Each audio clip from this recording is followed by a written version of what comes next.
qad faz. Barang siapa yang dibebaskan dari api neraka, maka dia itulah orang yang sukses baik dunia maupun akhirat. Sukses di dunia banyak harta. Walau anna lil ladzina dzalamu ma fil ardi jami'a wa mithlah labtadau bihi min su'il adzab yaumil qiyamah wa badalahum min dunillahi ma lam yakunu yahtasibun. Waduh, ngamuk.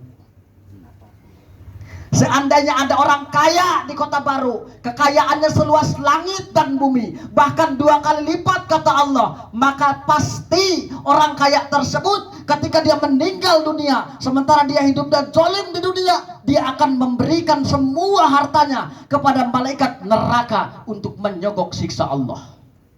Tapi Allah tolak, Masya Allah. Lalu apa yang membuat kita jauh kepada Allah Subhanahu wa Ta'ala?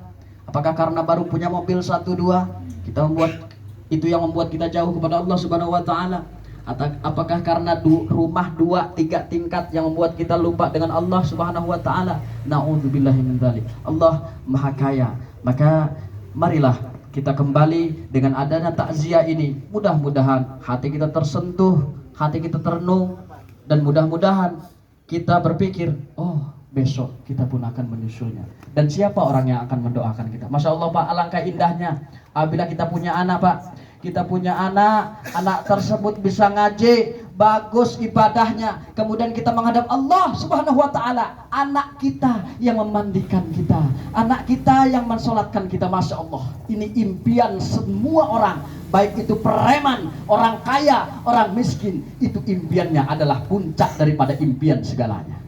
Oleh karena itu, marilah kita berdoa mudah-mudahan anak-anak kita, keturunan-keturunan kita mudah-mudahan disolehkan oleh Allah Subhanahu wa Ta'ala. Yang perempuan disolihahkan oleh Allah Subhanahu wa Ta'ala. Amin ya Allah ya Rabbal alamin. Udah berapa menit, Kang Ridho?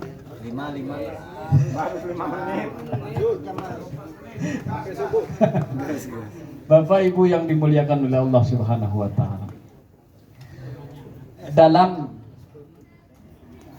keadaan genting seperti ini. Loh, kok saya katakan genting? Genting karena dimanapun kita berada, malaikatul maut sekapan-kapan pasti datang menemui kita. Genting ini Pak, lebih dari perang sebenarnya.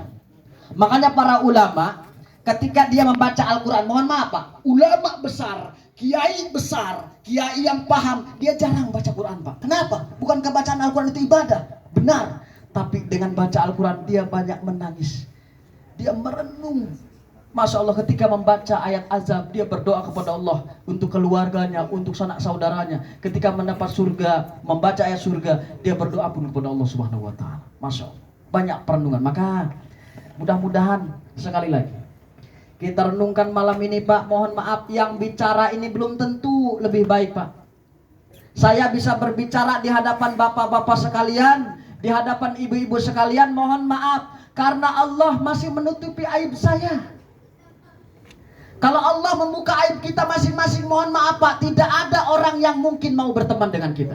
Maka apa kata Allah? Fala tuzakku anfusakum wa a'lamu bimanittaqo. Jangan pernah merasa paling suci, paling pinter, paling bener, paling aing. Wow, datang penjum tangan. Wa a'lamu bimanittaqo. Allah lebih tahu siapa kita sebenarnya. Nasir, Allah lebih tahu siapa kamu sebenarnya. Kamu berbicara di depan orang begini dan begitu, Allah tahu siapa kamu. Masya Allah, makanya mas sedih Pak.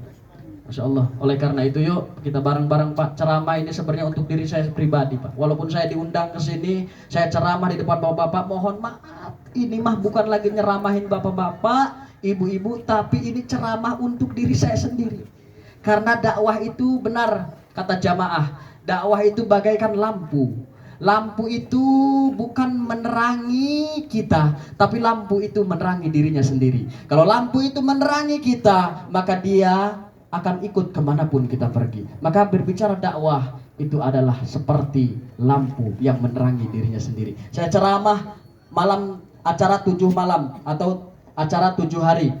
Dipanjang ceramah lagi acara 7 hari lagi. Dalilnya ini lagi, yang dibicarakan ini lagi.